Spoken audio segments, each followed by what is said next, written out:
fantastic. I think it is one of the most well organized. I've seen what is going on, and it is like all countries are included here. So it is fantastic. I love it, and it is beautiful.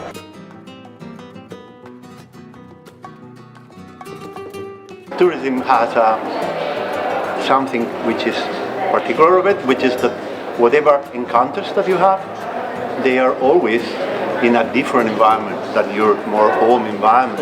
So this is a plus, if you want, for transformational moves.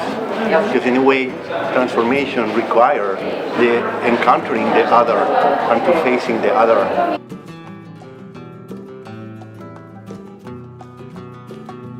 I think we have to start with UNESCO simply because it's the world's leading agency in working on trying to find a way to safeguard what are universal values, and it's got to move the goalposts. I think they've planted the goalposts far too close together. They haven't taken into account the great diversity that we have in the world, so the values tend to be Eurocentric, Judeo-Christian in their background, and they simply ignore 70% of the world's population and the values that are different.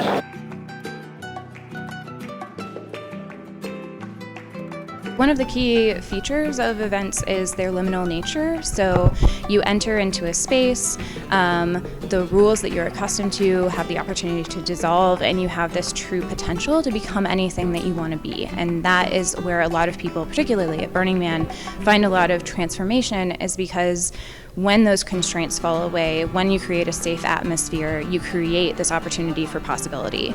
And that's really beautiful and potentially transformative.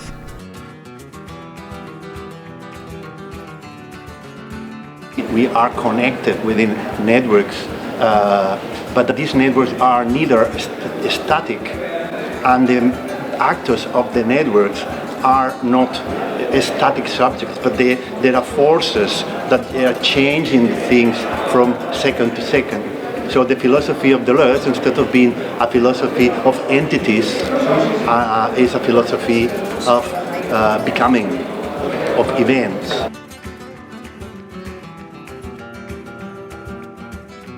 Justice and ethics will become increasingly important because human rights are basically going to be under increasing pressure when you think about the gig economy, the sharing economy, a lot of people working in this very invisible virtual spaces with no protection, no rights, no medical insurance, and not enough protection on even living wages and fair wages. So human rights will become a very big challenge for the future in tourism. And I think we have to think a lot about how to ensure fair wages, good living wages, and how to think about the transition as Industry 5.0 comes along and as artificial intelligence and robots come into our futures.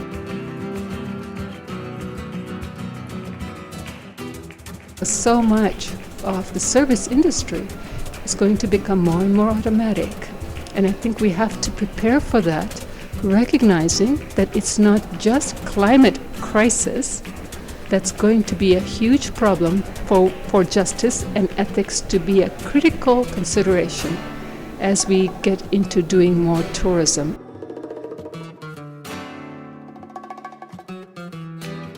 Tourism in Kenya has expanded in leaps and bounds.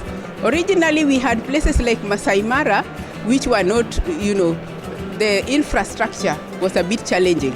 But the government is working around the clock to ensure that tourism in Kenya actually picks up, and that tourism, when tourists come, they can be able to see what they want to see. And the animals within the Masai Mara and any other area in Kenya right now is protected by the government, and they want to make sure that the animals live in the natural setup.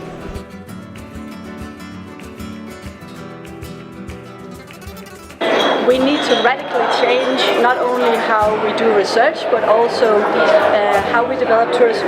So that is a paradigmatic change of thinking from a traditional service management paradigm where we give people what they think they want, towards working with others, respecting their values, understanding that people are actually attached to different places which they value, whether it's unique nature or local community, local hoods in the context of Copenhagen. And we need to understand that there are limits to growth, and taking our own medicine in that sense will bring us into another paradigm of developing tourism not of developing tourism for somebody, but developing tourism with those who actually matter and have a direct or indirect stake in tourism where it will take place.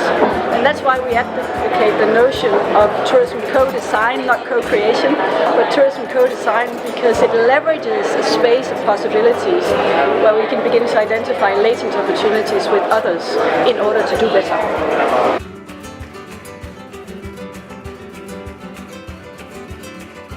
If we want transformational tourism, we've got to find a way of broadening a much more globally appreciated understanding of heritage, societies, cultures, without trying to impose a Western-centric perspective on everything.